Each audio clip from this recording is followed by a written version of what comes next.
Hello बच्चों, कैसे हैं आप? जैसा कि आपको पता है कि स्कूल बंद होने के कारण हम अपनी पढ़ाई दूरदर्शन के माध्यम से कर रहे हैं और हमारे लिए क्लास 3 से 5 की पढ़ाई प्रतिदिन दोपहर 4 बजे से 5 बजे तक शुरू हो चुकी है। हमें क्या करना है कि रोज़ाना समय पर अपनी पेंसिल और कॉपी के साथ मेरा दूरदर्शन मेरा विद्यालय कार्यक्रम में शामिल होना है, जहां हम नई नई चीज़ें सीखेंगे, वह भी मनोरंजक तरीके से। तो तैयार है ना आप सब? तो बच्चों, आज हिंदी की कक्षा में एक बार फिर खुलेगा कहानियों का खजाना और हम लोग देखेंगे एक कहानी जिसका नाम है रेलगाड़ी से डर। उसके बाद पढ़ेंगे एक शब्द से अनेक शब्द बनाना, सीखेंगे बोलो कौन गेम के साथ। फिर एक पहेली वाला गेम खेलेंगे, गेस मी। उसके बाद होगी गणित की पढ़ाई जिसमें हम लोग गुणा यानी मल्टीप्लिकेशन की पढ़ाई करेंगे और ज्यामिति में अपनी हथेली की उंगलियों से कोण बनाना सीखेंगे। फिर अंत में करेंगे अंग्रेजी की पढ़ाई और पढ़ेंगे एक कहानी जिसका नाम है द मंकी इन यू। तो चलिए शुरू करते हैं आज की क्लास, थोड़ी सी मस्ती थोड़ी पढ़ाई के साथ।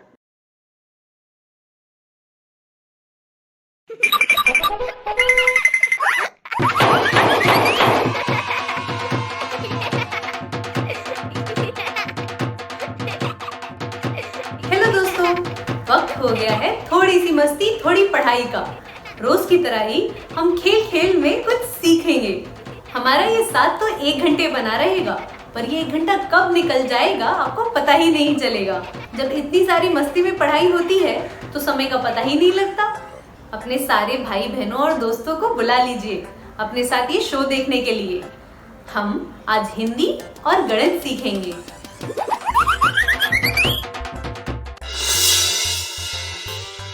हिंदी में हम कुछ कहानी सुनेंगे और उसके बाद कुछ खेल खेलेंगे। चलिए शुरू करते हैं एक प्यारी सी कहानी से।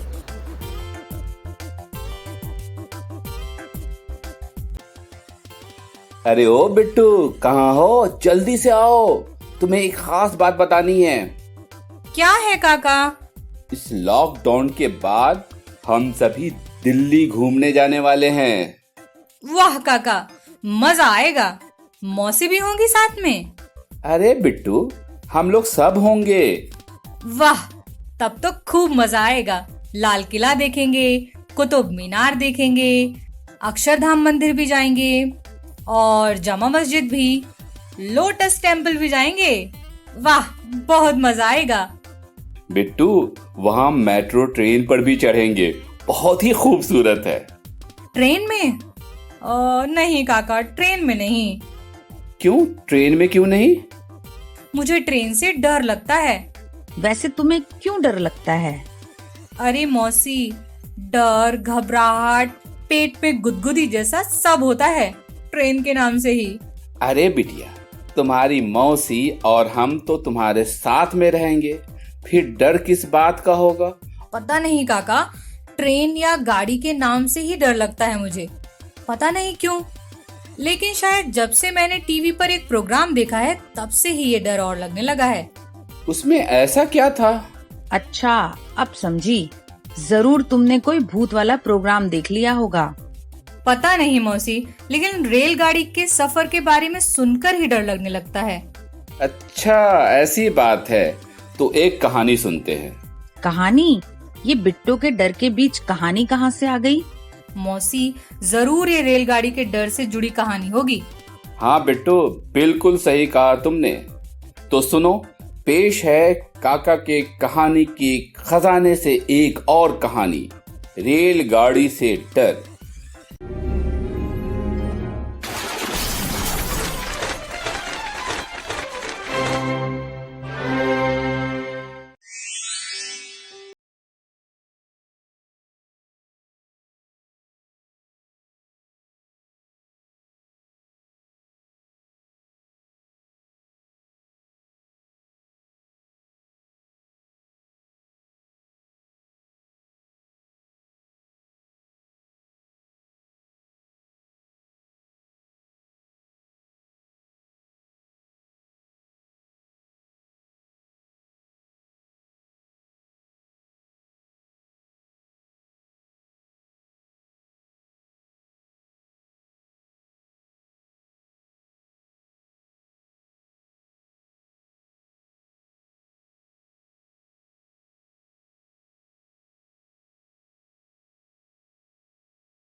मजा आ रहा था।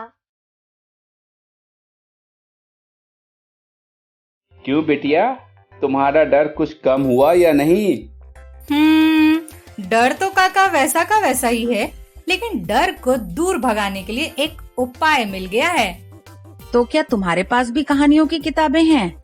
अरे मौसी, मेरे पास किताबें नहीं हैं, किताबों का खजाना है।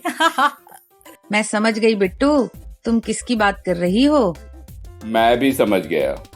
हाँ, तो जब काका ही हमारे साथ जा रहे हैं, फिर सोचना क्या है, हर थोड़ी देर में एक नई कहानी सुनेंगे और इस तरह वक्त का पता भी नहीं चलेगा। हाँ बिट्टू, बिल्कुल सही कहा। अरे बिट्टू, लेकिन फिर भी कुछ किताबें तो रख ही लेना। मैं सुनाते सुनाते अगर थक जाऊं तो तुम सुनाना। ठीक है काका, रख लूंगी। लेकिन ये बात तो हुई अपनी यात्रा की योजना की, लेकिन कहानी पर भी तो कुछ बातचीत कर लो बिट्टू। अरे हाँ, वो तो अपनी बातों में भूल ही गई। तो काका, मैं आपसे कहानी पर सवाल पूछूं? हाँ हाँ बिट्टू, पूछो। शालू जब रेलगाड़ी से डर रही थी, तब उसके पापा ने क्या किया था? जब शालू रेलगाड़ी से जा रही थी तो उसके पापा शालू का हौसला बढ़ा रहे थे ताकि उसका रेलगाड़ी से डर खत्म हो सके और वो हंसी खुशी रेलगाड़ी का सफर कर सके। वाह बिट्टू के काका, बड़ा लंबा चौड़ा जवाब दे डाला। बिट्टू, जरा बताओ तो तुम्हारे काका का जवाब सही है या नहीं? काका, आपका जवाब सुनकर तो मन खुश हो गया। इस सवाल का जवाब तो बहुत छोटा सा था, लेकिन आपका उत्तर तो काबिले तारीफ है। बिट्टू की मौसी, अब मैं तुमसे एक सवाल पूछता हूँ, तो बताओ शालू ने खिड़की के बाहर क्या क्या देखा? शालू जब रेलगाड़ी में खिड़की के पास बैठी तो उसने खिड़की के बाहर पेड़, नदी और पहाड़ देखे। कहो काका, मौसी का जवाब ठीक है ना? एकदम सही जवाब है बिटिया। मौसी, अब आप भी एक सवाल मुझसे पूछिए। ठीक है बिट्टू, ये बताओ कि शालू ने रेलगाड़ी में खाना क्यों नहीं खाया था? ये सवाल तो आसान है। शालू को बहुत ही डर लग रहा था, इसलिए उसने कुछ नहीं खाया। जब आप लोगों से बातें करते करते थोड़ा डर कम हो गया, वैसे ही जब उसका डर थोड़ा सा कम हुआ तो शालू ने खाना खा लिया। मौसी, अब मैं भी आप लोगों के साथ रेलगाड़ी के सफर के लिए तैयार हूँ। क्या मतलब? तुम बिल्कुल शालू जैसा महसूस कर रही हो? हाँ काका। अच्छा, अब एक खेल खेलते हैं जिससे शालू का डर बिल्कुल खत्म हो जाएगा। तो बिट्टू के काका, निकालो अपने खजाने से एक खेल। अरे नहीं, आज का खेल तो बिट्टू खिलवाएगी। मैं? हाँ, क्यों तुम्हें खेल नहीं आते? आते हैं बहुत सारे। तो शुरू करो। हाँ हाँ बिट्टू, आज का खेल शुरू करो। ठीक है काका। आ गया दिमाग में एक खेल। तो आज हम खेल खेलने वाले हैं एक से अनेक। तो चलिए खेलते हैं। तो शुरू करते हैं, बोलो क्या एक से अनेक। तो इस खेल में आपको क्या करना है? इस खेल में आपको अनेक शब्दों के लिए एक शब्द ढूंढना है, यानी जब अलग अलग। तो चलिए खेल खेल कर ही देख लेते हैं। जो अधिक बोलता है, जो अधिक बोलता हो उसको क्या कहेंगे? वाचाल। हाँ, वाचाल कहेंगे उसे।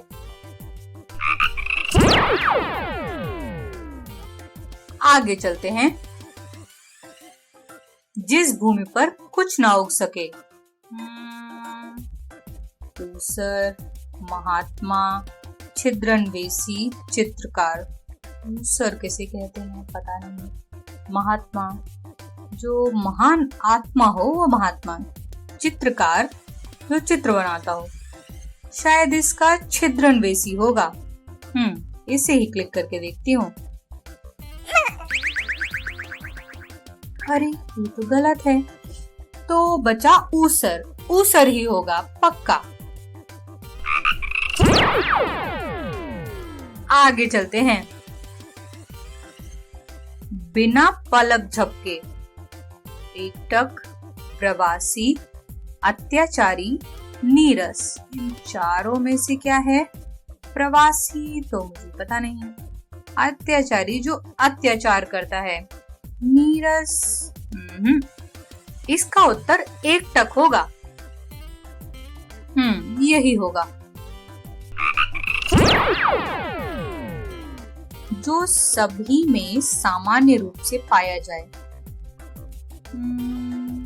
सामान्य, सर्वसाधारण, अतिथि, एकटक, दूरदर्शी। कितने सारे शब्दों के तो मुझे अर्थ ही पता नहीं है। अरे, सर्व का मतलब हो सकता है सभी जगह, शायद, और सामान्य और साधारण ये एक जैसा लग रहा है, तो शायद इसका यही उत्तर होगा। तुक्का मार के देखती हूँ। अरे, मेरा तुक्का तो सही लग गया। आगे चलते हैं। शक्ति के अनुसार।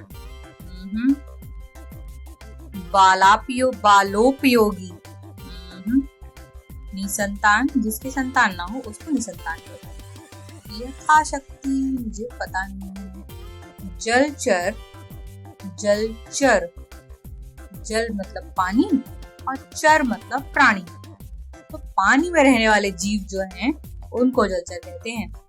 बचा बालोपयोगी और यथाशक्ति, तो बालोपयोगी करके देखते हैं। अरे, ये तो गलत हो गया। यथाशक्ति होगा फिर। हाँ, आगे चलते हैं। अरे वाह, खेल तो बहुत ही मजेदार था, पर मैंने बहुत सारे गलत भी किए। मुझे उसके अर्थ ही पता नहीं थे। कोई बात नहीं, फिर कभी खेलेंगे।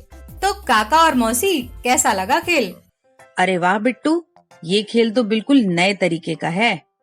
हाँ बिट्टू, बढ़िया खेल था। काका, आपका मेढक कितने बार पानी में गिरा?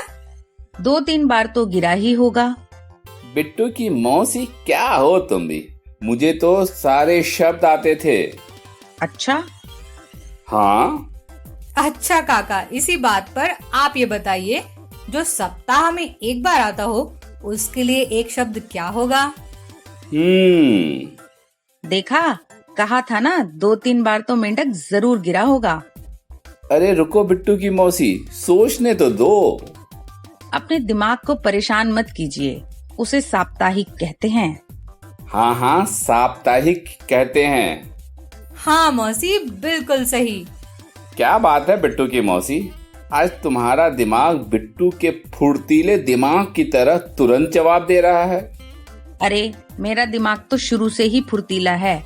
आप अपने सुस्त दिमाग का कुछ कीजिए। अच्छा, मेरे सुस्त दिमाग में एक नया खेल आ रहा है। जरा देखें मेरे सुस्त दिमाग के खेल को तुम और बिट्टू सही से खेल पाती हो या नहीं। हाँ काका, आप शुरू तो कीजिए। हाँ हाँ, शुरू तो कीजिए, हम भी तो देखें। ठीक है, तो खेलो। तो खेल शुरू करते हैं लिंग के भेद। तो लिंग के भेद का मतलब होता है कि शब्द पुल्लिंग है या स्त्रीलिंग है, आपको ये पता करना है। चलिए तो खेल शुरू करें। स्त्रीलिंग और पुल्लिंग शब्द छांटकर अलग कीजिए। तो लड़का पुल्लिंग है तो आएगा बाएं तरफ। घोड़ा शब्द भी पुल्लिंग है। मालिन स्त्रीलिंग। Please answer the question. ये दाएं तरफ आएगा। बालिका स्त्रीलिंग शब्द है।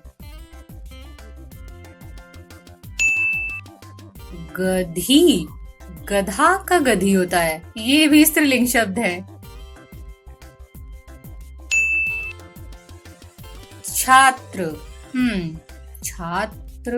छात्रा ये पुल्लिंग शब्द है।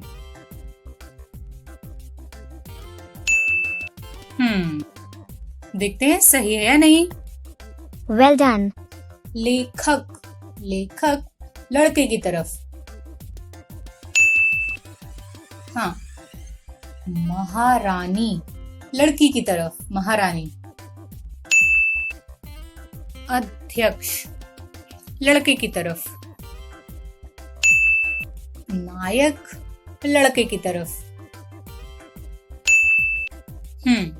छात्रा लड़की की तरफ। सेविका भी लड़की की तरफ। देखते हैं सही है या नहीं।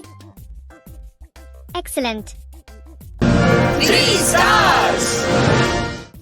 मुझे 3 स्टार मिले हैं। अरे मैंने 2 बार गलत भी तो किया है। चलिए कोई बात नहीं, फिर कभी खेलूंगी। कैसा लगा ये खेल बिट्टू की मौसी? खेल तो बढ़िया था, लेकिन पिछले खेल से तो आसान ही था। इसके लिए कुछ पढ़ाई वढ़ाई की जरूरत ही नहीं है। ये खेल तो मेरी दादी भी खेल लेंगी। इसके लिए तो सिर्फ अनुभव की जरूरत है। ऐसे ही तो नहीं, तुम्हारे बाल सफेद हो गए हैं। मेरे बालों को नहीं बिट्टू के काका, अपने आप को देखो। आपके तो दाढ़ी के बाल भी सफेद हो गए हैं। हाथ में बस एक लाठी पकड़ने की देर है। अच्छा बिट्टू की मौसी, मतलब मेरे पास तुमसे ज्यादा अनुभव है। अरे अरे अरे अरे काका और मौसी, आप जरा रुकिए तो सही। आप दोनों को तो बस एक दूसरे की खिंचाई करने का मौका चाहिए। अच्छा चलो, माफ किया। बढ़ते हैं अपने अगले खेल की तरफ। हाँ काका, जल्दी जल्दी शुरू करिए, कहीं मौसी फिर से ना शुरू हो जाएं। मैं कहाँ शुरू होती हूँ, ये तो तुम्हारे काका का ही काम है। शुरुआत तो वही करते हैं, मैं तो बस। अच्छा आगे बढ़ते हैं तो खेल पहले समझ लेते हैं कि क्या है, फिर खेलेंगे। ठीक है काका। ठीक है, दिखा दीजिए। जी मौसी। चलो बच्चों, एक नया खेल खेलते हैं जिसका नाम है अलग अलग वस्तुओं के अलग अलग उपयोग। ठीक है, ये कैसे खेलना है बता रहे हम। जैसे ये है ज्योमेट्री बॉक्स। क्या है? इसका उपयोग हम कैसे कैसे कर सकते हैं। ठीक, तो कौन कौन आएगा? चलिए आप आइए। हेलो मैया पापा ठीक है? भाभी अभी ठीक है? खाना खाए हो? Very good. इन्होंने काहे का उपयोग किया? कौन आएगा?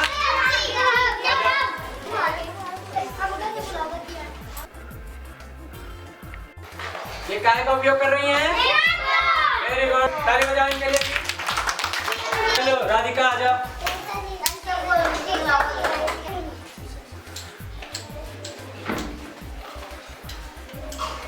वेरी गुड, काहे का इन्होंने किया? वेरी गुड, ताली बजाओ। खेल में मजा आया? तो समझ गए बिट्टू और बिट्टू की मौसी कि ये खेल कैसे खेलना है। हाँ, इस खेल को सोच समझ कर खेलना होगा। मतलब खेल तो दिमाग वाला है। तो अपना खेल शुरू करें? हाँ, शुरू कीजिए। अच्छा बताओ, बिट्टू की मौसी के पेन का उपयोग कहाँ कहाँ हो सकता है? पेन का उपयोग हो सकता है खेलने में, लिखने में, बालों का जूड़ा बनाने में, सिर खुजाने में। अरे वाह, कमाल कर दिया। अच्छा बिट्टू, अब तुम बताओ, कटोरी का इस्तेमाल कहाँ कहाँ हो सकता है? कटोरी का इस्तेमाल हो सकता है खेलने के लिए, कटोरी को लट्टू की तरह घुमाने में भी, दही जमाने के लिए, उसमें सब्जियां दाल डालकर भी खाया जा सकता है, और हाँ, अलग अलग आवाजें निकालने के लिए भी कटोरी का इस्तेमाल कर सकते हैं। अच्छा काका, अब मैं आपसे पूछूंगी, आप ये बताइए गिलास का इस्तेमाल कहाँ कहाँ हो सकता है? गिलास का इस्तेमाल हो सकता है पानी पीने में, दूध, शरबत, लस्सी या ऐसी ही कोई चीज पीने में। गिलास में हम छोटा पौधा भी लगा सकते हैं। कुछ खुरचना हो तो भी गिलास का इस्तेमाल कर सकते हैं। कहीं छोटा गड्ढा खोदना हो तो भी गिलास का इस्तेमाल हो सकता है। और जानना चाहोगी? अरे नहीं काका, बस इतना ही काफी है। अच्छा, अब मैं भी आपसे पूछती हूँ, रस्सी का इस्तेमाल कैसे हो सकता है? अरे ये तो मेरे बाएं हाथ का खेल है। मौसी मौसी मैं बताऊं? तुमसे भी पूछूंगी बिट्टू, अभी तो काका को ही बताने दो। रस्सी का इस्तेमाल कर सकते हैं रस्सी कूदने में, सामान बांधने में, पेड़ पर झूला डालने में, कपड़े सुखाने में, कुएं से पानी खींचने में। भाई ये खेल तो बहुत ही मजेदार था, इसमें बहुत सी जानकारियाँ मिली। हाँ, हमने एक ही चीज का कितने सारे कामों में इस्तेमाल बता दिया। तो बच्चों, आपने भी ये खेल देखा और समझा। अब आप अपने आसपास देखिए और जरा कॉपी, खाट, चादर, कुर्सी, चम्मच का अलग अलग इस्तेमाल बताइए। हेलो दोस्तों, कैसे हैं आप? उम्मीद करती हूँ आप सब बढ़िया होंगे। आज हम पहेली पे बात करेंगे। आज मैंने अखबार में एक पहेली पढ़ी, बहुत ही आसान थी। क्या आपको पहेली सुलझाना अच्छा लगता है? मुझे पहेलियाँ बहुत पसंद है और मैं उन्हें जल्दी सॉल्व भी कर लेती हूँ। आज का हमारा गेम भी ऐसे ही पहेलियों से भरा है। हमारे गेम का नाम है गेस मी। इस गेम में हमें कुछ आवाजें सुनाई दी जाएंगी। हमें वह आवाज सुनकर सही चित्र पहचानना है। चलिए गेम शुरू करते हैं। हमें यहाँ 4 चित्र दिख रहे हैं। चलिए आवाज सुनते हैं। अरे, ये आवाज तो जानी पहचानी लग रही है। ट्रैफिक पुलिस ऐसे ही आवाज निकालकर गाड़ियों को राह दिखाते हैं। क्या आपको पता है कि यह किसकी आवाज है? बराबर ये सीटी की आवाज है। अब दूसरी आवाज। यह आवाज तो सबको पता है। यह कुत्ते की आवाज है। यह आवाज क्या आपने पहले सुनी है? ऐसा संगीत पहले फिल्मों के पहले सुनाई देता था। हाँ, यह ट्रम्पेट की आवाज है। अरे, यह तो मुर्गे की बांग है। तो सही जवाब है मुर्गा। हमारे 4 जवाब सही निकले और हमें फूल भी मिल गए। चलिए आगे बढ़ते हैं। अरे, यह आवाज तो बच्चे की रोने की है। सही जवाब। अरे, यह आवाज भी जानी पहचानी लग रही है। हाँ, यह आवाज गाय की है। जब हम किसी के घर जाते हैं तो वह आवाज सुनाई देती है। यह बेल की आवाज है। यह आवाज तो उल्लू की है। हम फिर से जीत गए और फूल भी मिल गए। आगे जाते हैं। यह आवाज तो घड़ी से आती है, तो इसका जवाब भी घड़ी यानी वॉच होगा। बाप रे, यह कैसी आवाज है? अरे, ये तो भालू की आवाज है। शायद भालू नाराज है।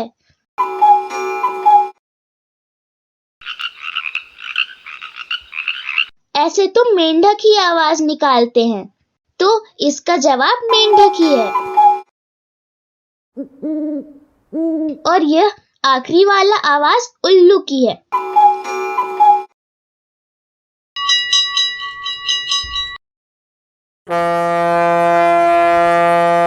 यह आवाज तो हमने पहले भी सुनी है।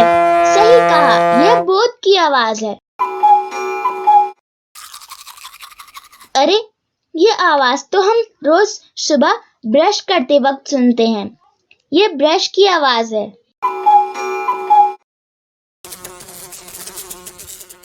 ऐसी आवाज निकलकर हमारे कान के पास कौन भिन भिनाता है? मक्खी। जी हाँ, यह मक्खी की आवाज है। और ये आखिरी वाली आवाज है बेल की। बस हो गया। बहुत सारी आवाजें पहचान ली हमने और बहुत से फूल भी इकट्ठा कर लिए। आप भी यह गेम खेलकर आवाज पहचानिए और मजे कीजिए। क्यों दोस्तों, कैसी लगी आपको कहानी? आशा करती हूँ पसंद आई होगी। और मौज का खेल कैसा लगा? बढ़िया था ना? चलिए अब हम गणित की ओर चलते हैं। गणित हमारा नया दोस्त है जो हमें खूब हंसाता है और खूब खिलाता है। अगले 20 मिनट में हम गणित के बारे में थोड़ा और जानेंगे। शुरू करते हैं गणित। हेलो बच्चों, क्या आपको गुणा करने में परेशानी होती है? आइए आज हम गुणा करने का एक ऐसा तरीका देखते हैं जिससे आपको गुणा करने में बिल्कुल भी परेशानी नहीं होगी और आपको बहुत मजा आएगा। क्या आपने कभी सोचा है कि झाड़ू की सीकों की सहायता से पहाड़े तैयार किए जा सकते हैं और गुणा भी किए जा सकते हैं? नहीं? तो चलिए उठाइए आपके घर के झाड़ू की सीकें और तीलियां और शुरू हो जाइए। देखिए इस वीडियो को और पहाड़े बनाने की कोशिश कीजिए। झाड़ू की सीकों से पहाड़े बनाने का कार्यक्रम पीके श्रीनिवासन के काम से प्रेरित है। अगर आपके पास 2 झाड़ू की सीक हो तो या तो आप उनको समानांतर रख सकते हैं या एक दूसरे पे क्रॉस करके रख सकते हैं। अब ये देखिए इन दोनों का एक ही जोड़ है, यानी 1 × 1 = 1। इसको आप एक तालिका के अंदर भर सकते हैं। 1 × 1 = 1। अगर इसी तरह से आप 2 लेटी और 2 खड़ी झाड़ू की सीकें रखेंगे तो देखिए उनके कितने जोड़ होंगे। 4 जगह वो एक दूसरे को काटेंगे। 4 ही जोड़ हैं, 1, 2, 3 और 4। तो 2 × 2 यानी 4। आप इसको भी तालिका में लिख सकते हैं। इस तरह से बच्चे अपने गुणा की तालिका स्वयं बना सकते हैं। अब यहाँ पर देखिए 3 खड़ी हैं और 2 लेटी सीकें हैं, इसलिए हम इस तालिका के अंदर 6 भर सकते हैं। और अब यहाँ पर 3 खड़ी 3 लेटी या 9 और यहाँ पर 4 लेटी 3 खड़ी यानी 12 सीक, 12 जोड़ हैं, तो तालिका में 12। इस तरह से बच्चे अपने गुणा की टेबल स्वयं बना सकते हैं। अगर आपके पास में 9 सीकें लेटी हो और 9 खड़ी हो तो देखिए उनके कितने जोड़ होंगे। अब ऊपर वाली जो रेखा है उसके अंदर 9 जोड़ होंगे, दूसरी में 9 और 9 9 18, 27, 45। इस तरह से 9 सीकें खड़ी 9 सीकें लेटी तो उनके 81 जोड़ होंगे और आप इनको इस तालिका में 81 में लिख सकते हैं। इस तरह से बच्चे खुद अपने गुणा के टेबल्स बना सकते हैं। अब देखिए 0 से 0 से कैसे गुणा करते हैं। अगर 2 सीकें लेटी हो 2 खड़ी हो तो उनके 4 जोड़ हैं। सो 2 × 2 = 4। अगर मान लिया हम एक खड़ी सीक को निकाल देते हैं तो 2 × 1 यानी 2 × 1 = 2 अभी भी जोड़ है। अब हम आखिरी खड़ी सीक को भी निकाल देते हैं, क्योंकि अब कोई जोड़ नहीं है तो 2 × 0 = 0। अब एक और लेटी सीक को निकाल दीजिए तो 1 × 0 = 0। और अब अंतिम जो सीक है लेटी हुई है उसको भी अगर आप हटा देंगे तो कुछ भी नहीं बचेगा। 0 × 0 = 0। एक बहुत ही अमूर्त अवधारणा है जिसको आप देख सकते हैं। यहाँ पर एक कागज की पट्टी है जो चौड़ी है और 10 सीकों के बराबर है। यहाँ पर आप देखिए जो पट्टी बराबर 10 सीकों की। अगर 2 पट्टियों को हम इस तरह से क्रॉस रखेंगे तो उनका जो जंक्शन है तो 10 × 10 उसका मूल्य 100 होगा। अब इसमें हम 2 डिजिट के नंबरों का गुणनफल देखेंगे। यहाँ पर एक को और खड़ा रख रहे हैं, एक को और खड़ा रख रहे हैं, यानी 10 और 1 11 और 1 12। और पट्टी के ऊपर अगर सीक होगी तो उसका मूल्य होगा 10। यहाँ भी होगा मूल्य उसका 10। सीक पे सीक मूल्य होगा 1। अब हम लिटा करके 3 सीकों को रखेंगे। ये 2 हो गई और ये हो गई एक तीसरी सीक हम लिटा रहे हैं। तो लेटे हुए हमारे 10। अब ये क्या 2 संख्याएं हो गई, 13, 10, 11, 12, 13। लेटी संख्या और खड़ी संख्या कितनी है? 10, 11, 12। तो 13 और 12 का गुणनफल कितना होगा इसको देखेंगे। अब देखिए पट्टी के ऊपर पट्टी का मूल्य है 100, पट्टी और सीक का मूल्य है 10, ये भी है 10। तो अब इनको हम जोड़ना शुरू करेंगे। 100, 110, 120, 130, 140, 150, 151, 152, 153, 154, 155, 156, यानी 13 और 12 का गुणा करेंगे तो 156 मिलेगा। डिसेक्शन है मल्टीप्लिकेशन का। तो बच्चों, कैसा लगा आपको झाड़ू की सीकों की सहायता से गुणा करने का ये तरीका?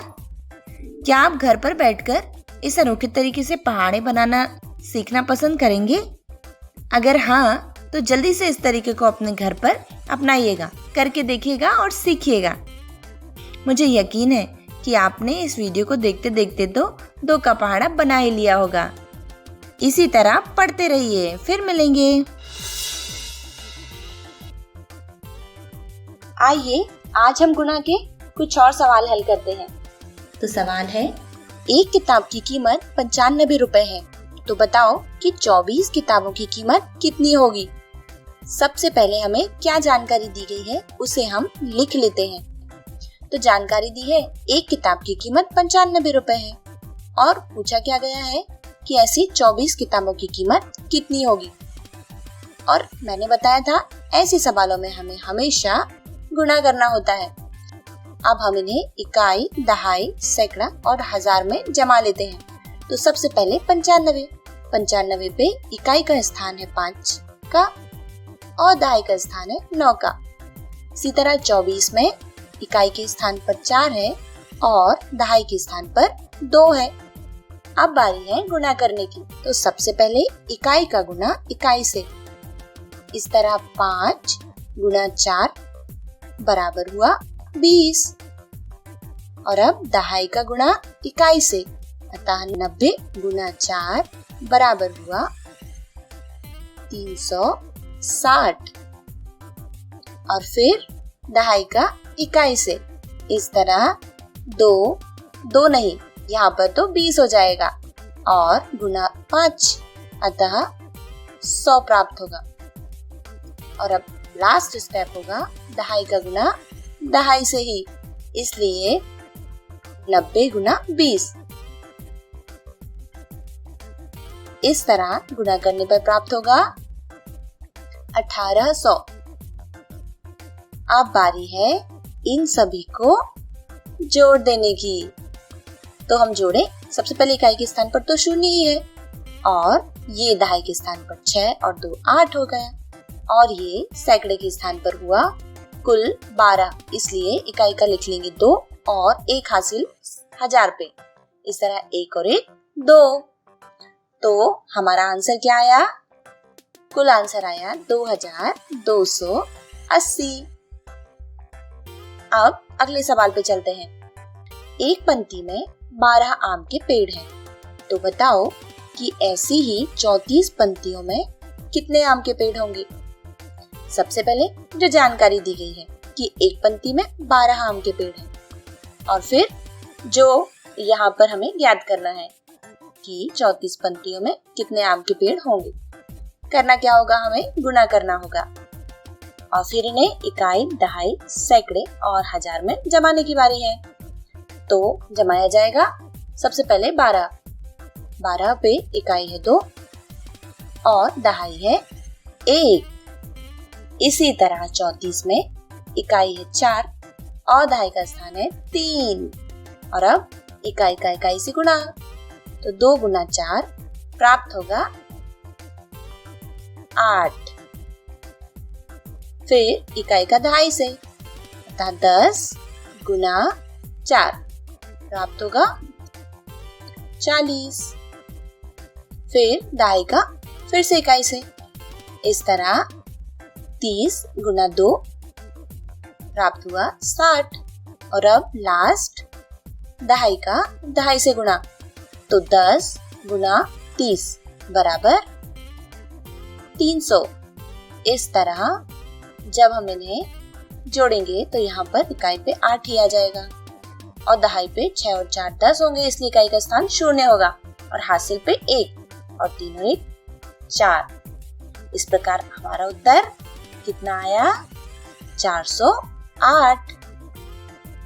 अगला सवाल है, एक बक्से में 36 कप हैं, तो बताओ कि ऐसे ही 42 बक्सों में कितने कप होंगे। तो सबसे पहले बात एक बक्से की है ना। तो सबसे पहले हमारी जानकारी दी गई है कि एक बक्से में 36 कप है। अब पूछा गया है कि 42 बक्से में कितने कप होंगे। करना होगा हमें फिर से गुना। इस तरह इकाई दहाई सैकड़े में इन्हें जमा लिया जाएगा। तो 36 में 6 इकाई के स्थान पर और 3 दहाई के स्थान पर लिखेंगे। इसी तरह 42 में 2 को इकाई के स्थान पर और 4 को दहाई के स्थान पर। फिर बारी है गुणा करने की। सबसे पहले इकाई का इकाई से होगा। इस तरह 6 गुना 2 बराबर 12 प्राप्त हो जाएगा। फिर 30 गुना 2 बराबर 60 प्राप्त होगा जब हम इकाई का गुना दहाई से करेंगे। फिर इकाई का गुना दहाई से, तब प्राप्त होगा 40 गुना 6 बराबर 240। और हमारा लास्ट स्टेप क्या था? दहाई का गुना दहाई से। तो यहाँ 30 गुना 40 बराबर 1200 प्राप्त होगा। और अब बारी है इन सभी को जोड़ देने की। तो जोड़ेंगे, इकाई के स्थान पर प्राप्त होगा 2 और यहाँ पर 6, 4, 10 और 1 मिलके 11। तो 1 और हासिल होगा 1, जिसे हम सैकड़े के स्थान पर लिखेंगे। इस तरह सबको जोड़ने पर 5 और ये 1। तो आंसर आया 1512 या 1512। इसी तरह अब आपकी बारी है घर पर सवाल हल करने की, भूलिएगा मत। हेलो दोस्तों, कैसे हैं आप? आपको पता है ना कि गणित हमारे निजी जीवन के साथ कितना जुड़ा होता है। ऐसे कई सारे उदाहरण आपने देखे भी होंगे। आज हम ऐसे ही एक उदाहरण को देखने वाले हैं। क्या आपने कभी अपनी हथेली को ध्यान से देखा है? क्या दिखता है आपको? क्या आपको हथेली की उंगलियों में कोण दिखते हैं? आइए आज हम इन उंगलियों के बीच में होने वाले कोणों की विशेषताओं को ध्यान से देखते हैं इस वीडियो में। आज के इस कार्यक्रम में हम अपनी हथेली के बीच में जो उंगलियां हैं उनके कोणों को देखेंगे। सबसे पहले आप हथेली को एक सफेद कागज पर रखें और सारी उंगलियों की आउटलाइन को उस कागज पे बनाएं। अब ये बन गई हमारी हथेली। उसके बाद में अंगूठे की मध्य रेखा बनाएं और सबसे छोटी उंगली की मध्य रेखा बनाएं। अगर आप इसको एक प्रोट्रैक्टर से नापेंगे तो ये कोण 95 अंश का मिलेगा।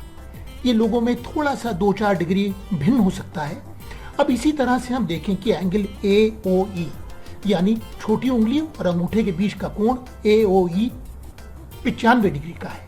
उसके बाद उंगली AB, उंगली BC, CD और DE के बीच के कोण कितने हैं, इनको भी हम नापेंगे। अब अगर हम छोटी उंगली और रिंग फिंगर के बीच के कोण को नापते हैं, वो 26 डिग्री का है। रिंग फिंगर और मध्य उंगली के बीच का कोण 11 डिग्री का है। मध्य उंगली और तर्जनी के बीच 20 डिग्री और तर्जनी और अंगूठे के बीच का कोण 38 डिग्री है। अब अगर हम इन सारे कोणों को जोड़ते हैं 26, 11, 20 और 38, तो उनका योग भी 95 आता है, 95 आता है। यहाँ देखिए 26, 11, 20 और 38, इनका योग भी 95 है। आप इन कोणों का अपने जीवन में कई जगह उपयोग भी कर सकते हैं। देखा है ना मजेदार? हथेली में कोण। तो आपकी हथेली की उंगलियों के बीच में कितने डिग्री का कोण हुआ है? आप भी नाप के देखिए कितना आता है। क्या आपके भी सभी उंगलियों के बीच में बने कोणों का योग 95 डिग्री होता है? अगर हाँ, तो ये तरीका आप दूसरे लोगों को भी बता सकते हैं। फिर मिलेंगे। आइए, वक्त हो गया है कोण बनाने का। कोण बनाना आपको आता है? सबसे पहले मैं यही पूछ लेती हूँ, आपको याद है कोण क्या होता है? हमने सीखा था कि कोण 2 भुजाओं से बनता है जो एक शीर्ष से शुरू होती हैं। कोण के नाम में उसका शीर्ष मध्य में आता है। हमारे सामने कोण दिया हुआ है, कोण ABC। जिसमें किरण BA और किरण BC शीर्ष B से शुरू हो रही हैं। अब कोण कितना फैला हुआ है इसका माप कोण को माप कर लगाया जाता है। कोण को हम डिग्री में मापते हैं और मापने में हमारी सहायता करता है चांदा। आपके सामने यह चांदा दिया हुआ है जो इस कोण पे रखा हुआ है। क्या आप बता सकते हैं इस समय कोण का माप कितना है? सही कहा, इस समय कोण का माप है 45 डिग्री। ये मुझे कैसे पता लगा? कोण को ध्यान से देखिए। कोण की एक रेखा BC चांदे की आधार रेखा पे रखी हुई है। फिर देखिए पैमाने पर कोण की दूसरी रेखा कहाँ आ रही है?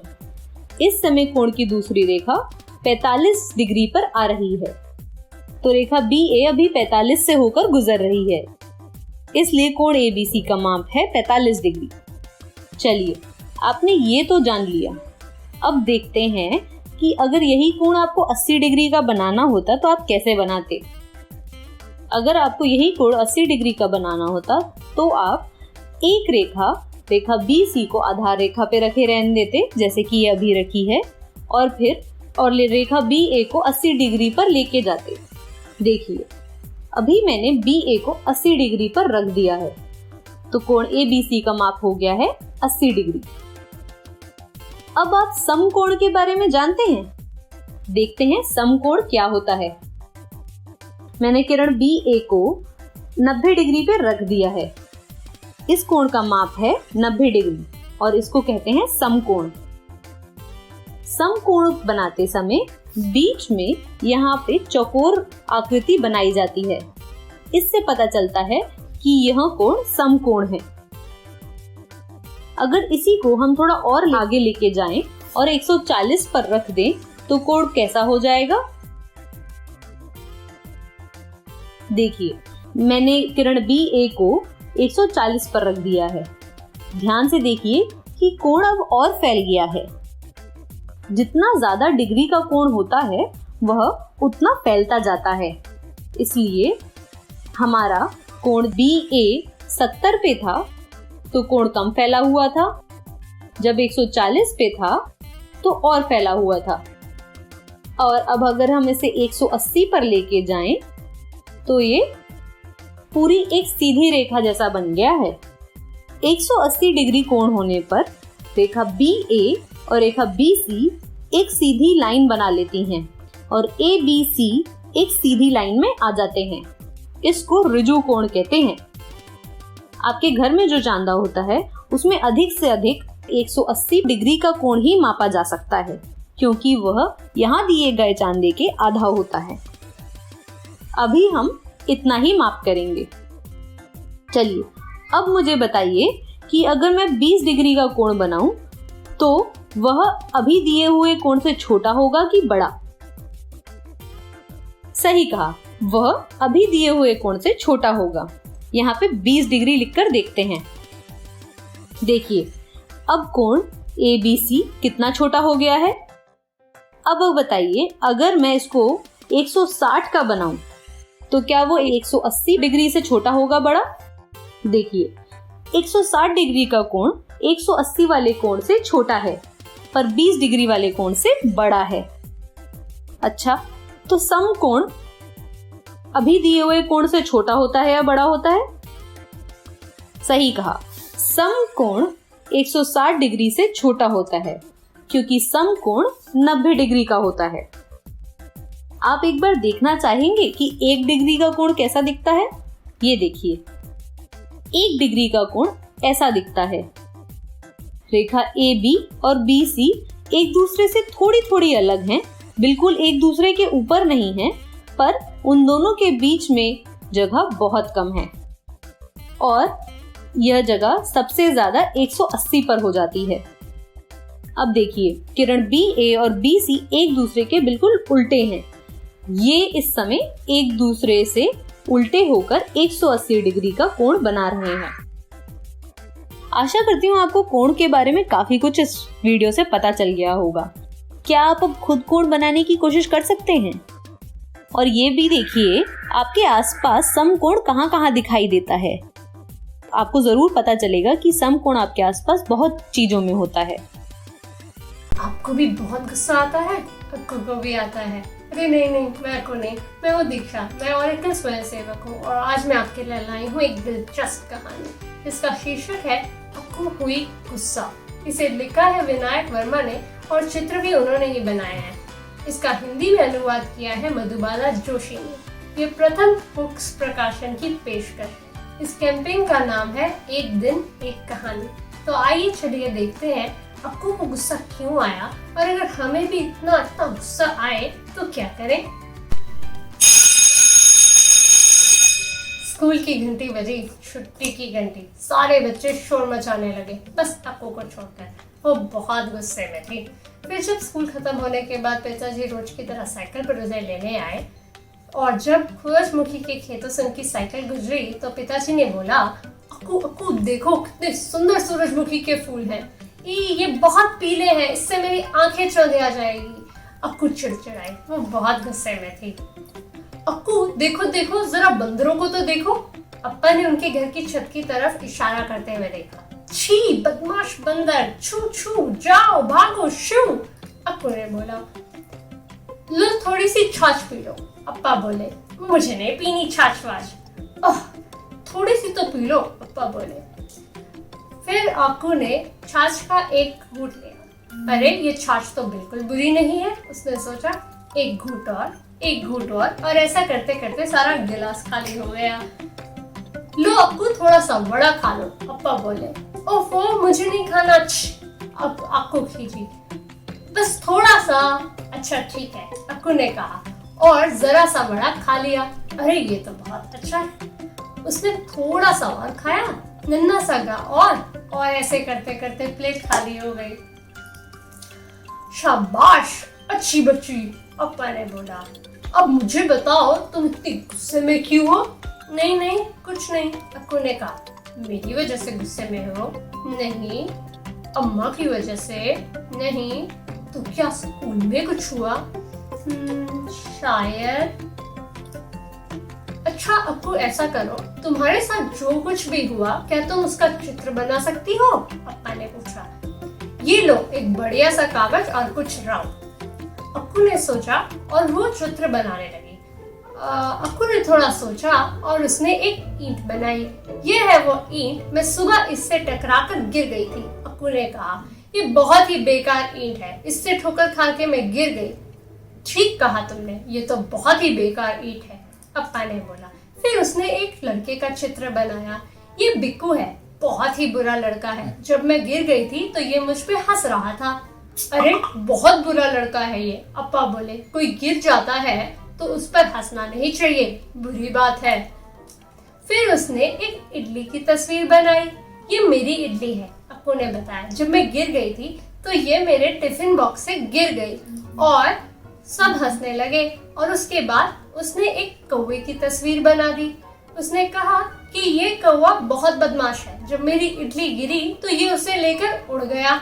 अरे बहुत ही भूखा रहा होगा, अप्पा ने कहा। और अक्कू ने फिर उसके बाद अपनी एक टीचर की तस्वीर बनाई। बोली, ये मेरी टीचर है अमला मिस।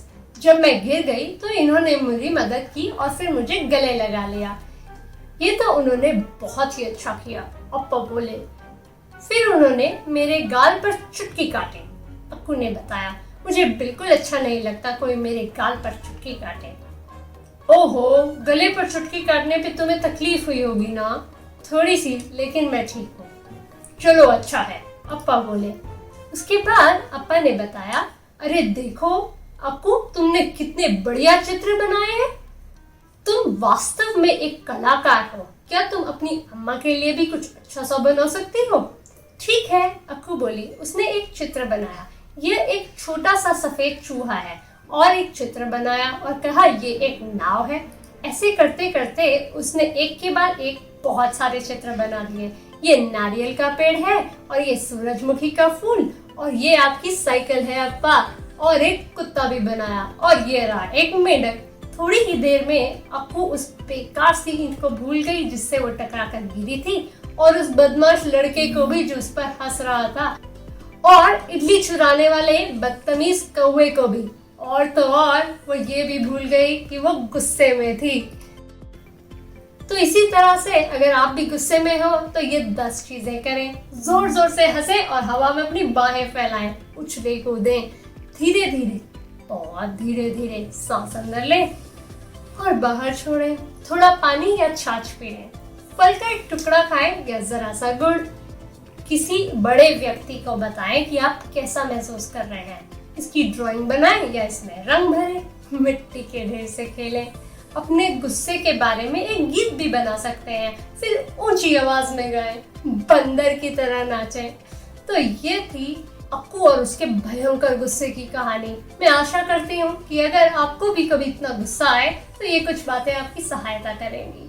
आइए अब साथ मिलकर थोड़ा दिमाग चलाते हैं। क्या आपको इन सवालों के जवाब मालूम है? पहला सवाल, इस कहानी में कौन कौन से जानवर और पक्षी की बात की गई है? दूसरा सवाल, आपको याद है अक्कू ने सूरजमुखी के फूल देखे थे? सूरजमुखी बाकी फूलों से अलग क्यों है और इसमें और क्या क्या अद्भुत खूबियां हैं? तीसरा सवाल, अब मैं आपको कुछ शब्द बताऊंगी। ये शब्द आपने कहानी में भी सुने होंगे। आप मुझे इन शब्दों के विपरीत शब्द बता सकते हैं? पहला शब्द खुशी, दूसरा शब्द खाली, तीसरा शब्द बदमाश, चौथा शब्द शोर। अगर आपको इन सवालों के जवाब पता है तो मुझे जरूर बताएं। अब अंत में मैं आपको ये बताना चाहूंगी कि आप घर में बैठे अक्कू के अप्पा की मूंछों जैसा ये खिलौना अपने लिए कैसे बना सकते हैं। इसके लिए आपको चाहिए एक खाली कागज, ये किसी भी आकार का हो सकता है, एक कैंची, एक टेप, पेंसिल या पेन और एक डंडी। ये डंडी आप अपने घर में पड़े सीप के झाड़ू से भी ले सकते हैं। तो सबसे पहले आप अपने कागज को इस तरह से मोड़ लें और फिर इस पर पेंसिल या पेन से मूंछ के एक तरफ को बनाएं।